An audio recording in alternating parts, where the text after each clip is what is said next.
I live life in the margins of society. And the rules of normal society don't apply to those who live on the fringe.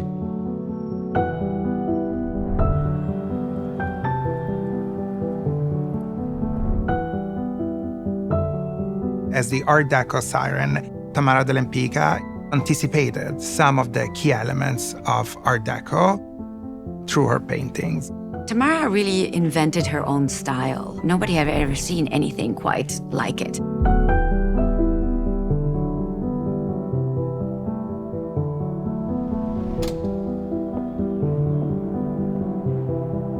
My name is Furio Rinaldi. I'm the co-curator with Gioia Mori of Retrospective on Tamara de Lempicka at the De Young Museum. I'm Marisa de Lempicka. I'm Tamara de Lempicka's great-granddaughter and manager of her estate. My sister Christina and I first met Tamara when I was about 5 years old. We traveled to Cuernavaca, Mexico to visit her. She came out dressed in a long tunic with a matching huge hat. She loved hats. In this first trip, she invites me to spend the night in her room. I remember getting in bed and smelling a very intense oil. She used oil paint. She had her little painting smock, and she had a light on her painting. As she's painting, she's telling me, you know, Marisa, when we left St. Petersburg, we had to flee. We lost our house, we lost many of our friends, we lost all our possessions. We arrived in Paris with nothing. I decided I was going to become the most important painter in Paris. And after every painting I would sell, I would buy myself a diamond bracelet. And I would paint day and night until I had diamond bracelets from here to here. These bracelets were not only a way to show her success, but also if she ever needed to flee again, she could take these diamond bracelets with her and start again. The origins of Tamara de Lempicka are riddled in mystery. We now know that she was born in 1894. Lempicka claimed to be born in Warsaw, Poland, but her family relocated to St. Petersburg or Moscow, Russia. Her grandmother, Clementina de Clare, was very influential in Tamara's life. Tamara's mother allowed Tamara to go with Clementina to Florence and Rome and visit all the museums, and that is where Tamara really fell in love with art. In St. Petersburg in 1916, Tamara will meet her husband, Tadeusz Lempicki. Tadeusz was the most handsome man in all St. Petersburg. So what Tamara wanted, Tamara got. The couple fell in love instantly. They were married in 1916, soon after my grandmother Kizet was born. So they had pretty much their life all planned. He was going to be part of the Russian court, working for the Tsar as a lawyer. Pretty much from one day to the next, it changed.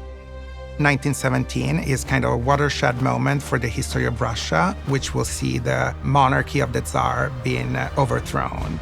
Because of his aristocratic background, Tadeusz is incarcerated. Tamara and her daughter leave, ultimately arriving in Paris. She was able to secure his release, and he eventually met her in Paris. There are no miracles. There is only what you make. My goal is never to copy. Create a new style, clear, luminous colors, and feel the elegance of the models. Once arrived in Paris, Lempicka starts joining some art academies in the quarter of Montparnasse. She joins the classes held at the time by the post-Cubist painter André Lot, who was a very important painter at the time, but an even more important mentor and teacher. Because of her incredible talent, she quickly surpasses her teacher. She acquires an individual, independent style very quickly. One of the closest people to her was her daughter, Kizet, my grandmother. She was an adorable, beautiful little girl. It is thanks to Kizet that Tamara de Lempicka produces some of her most memorable early portraits.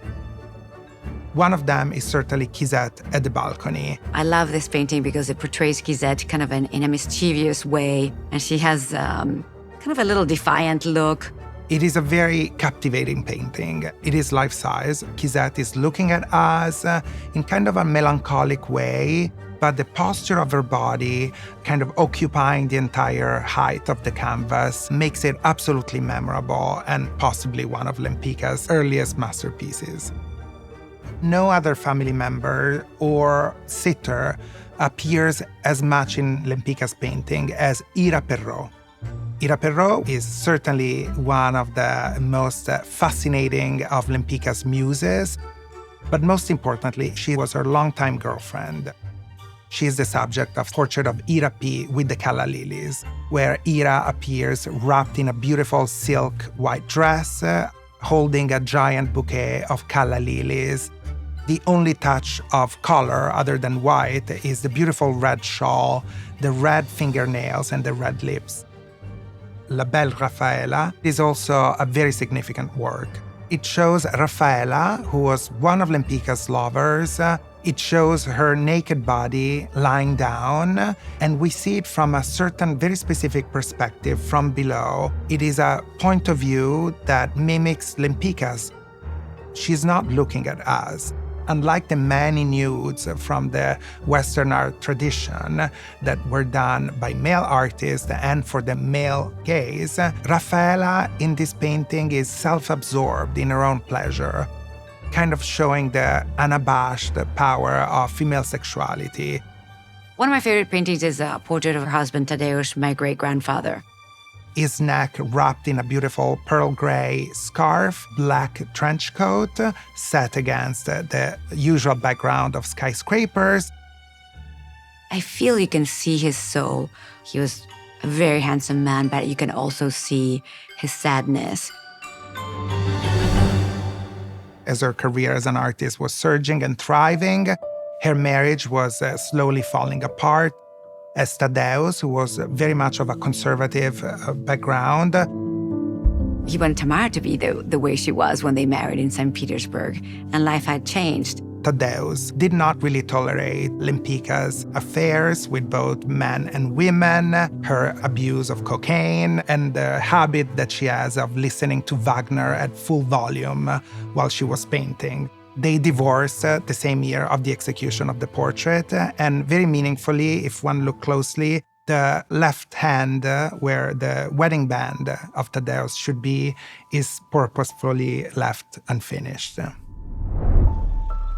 Because of the Nazi invasion in Europe, together with her second husband, Lempicka leaves Paris and arrives in Beverly Hills in California. So she really had to create a new persona again. She would nourish relationships with the media, with the newspapers. She wanted to portray herself to the world as a successful, independent woman. In California, Tamara starts exhibiting again, first in New York in an exhibition in 1939, followed by San Francisco, presenting 12 paintings. I'm thrilled for the exhibition at the De Young. We have gathered 8 of those 12 paintings.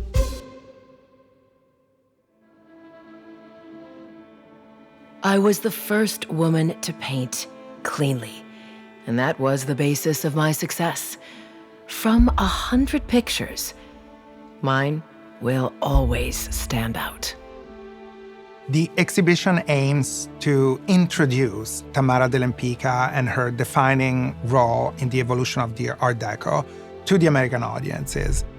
It is the first exhibition of this kind in the United States. It is almost entire retrospective of her work. We, the family, feel thrilled that Tamara's work is still touching and speaking to so many people around the world. One of Tamara's lasting legacies is that she was truly a self-made woman, a self-made artist. She would be an Instagram star today because she knew how to promote herself. She was a true original.